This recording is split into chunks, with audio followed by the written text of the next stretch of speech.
Kerala സമാജവും east cultural അസോസിയേഷനും സംയുക്തമായി സംഘടിപ്പിച്ച സൗത്ത് ഇന്ത്യൻ പ്രവാസി അമേച്ചർ നാടകോത്സവത്തിൽ പാവറട്ടി സ്വദേശിയെ മികച്ച നടനായി തെരഞ്ഞെടുത്തു. മനപ്പടി സ്വദേശിയായ കെ ജോസഫാണ് പെരുമലയൻ എന്ന നാടകത്തിലെ മിന്നും പ്രകടനത്തോടെ മികച്ച നടനായത്. ചെന്നൈ ഉപാസന അവതരിപ്പിച്ച പെരുമലയൻ തന്നെയാണ് മികച്ച നാടകവും. പെരുമലയനിലെ കേളു എന്ന കഥാപാത്രത്തെയാണ് ജോസഫ് വേദിയിലെത്തിച്ചത്.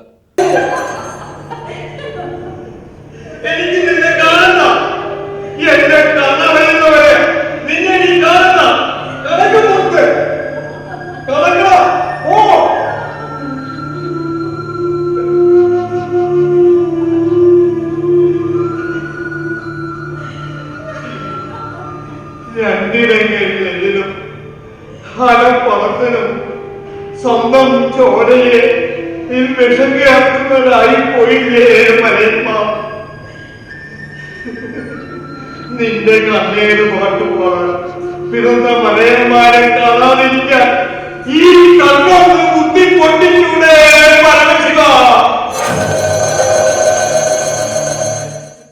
48 വർഷമായി കലാരംഗത്ത് പ്രവർത്തിക്കുന്ന ജോസഫ് ചെന്നൈയിൽ പ്രതിരോധ മന്ത്രാലയത്തിന്റെ കീഴിലുള്ള ഇന്ത്യൻ ഓർഡിനൻസ് ഫാക്ടറിയിൽ ചാർജ്മാനായിട്ടാണ് ജോലി ചെയ്തിരുന്നത്.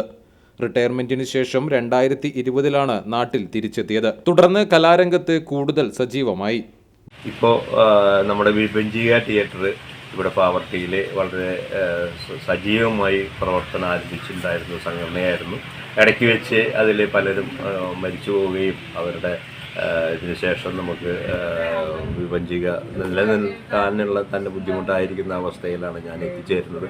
ഞാൻ അതിൽ അംഗമാവുകയും വിഭജിക തിയേറ്റർ പറവുകാരനായിട്ടുള്ള പ്രദീപ് റോയിയുടെ മൗനരാഗങ്ങൾ എന്ന് പറയുന്ന ഒരു നാടകം തിരഞ്ഞെടുക്കുകയും അതിൻ്റെ റിഹേഴ്സൽ ശിവജി ഗുരുവായൂർ ഡയറക്റ്റ് ചെയ്തുള്ള റിഹേഴ്സൽ നടന്നുകൊണ്ടിരിക്കുകയാണ്. എല്ലാ അഭിനേതാക്കളുടെയും മോഹം പോലെ സിനിമയാണ് ജോസഫിൻ്റെയും സ്വപ്നം. എങ്കിലും നാടകത്തിന് അതിൻ്റേതായ പ്രാധാന്യവും ബഹുമാനവും നൽകുന്നുണ്ട്. പാവറട്ടി SJ കലാസാംസ്കാരിക വേദിയുടെയും വിഭജിക തിയേറ്റേഴ്സിൻ്റെയും സജീവ പ്രവർത്തകൻ കൂടിയാണ് ജോസഫ്. ഭാര്യ ജോളിയും മക്കളായ കെൽവിനും ആൻസും ജോസഫിനെ പിന്തുണയുമായി കൂടെയുണ്ട്.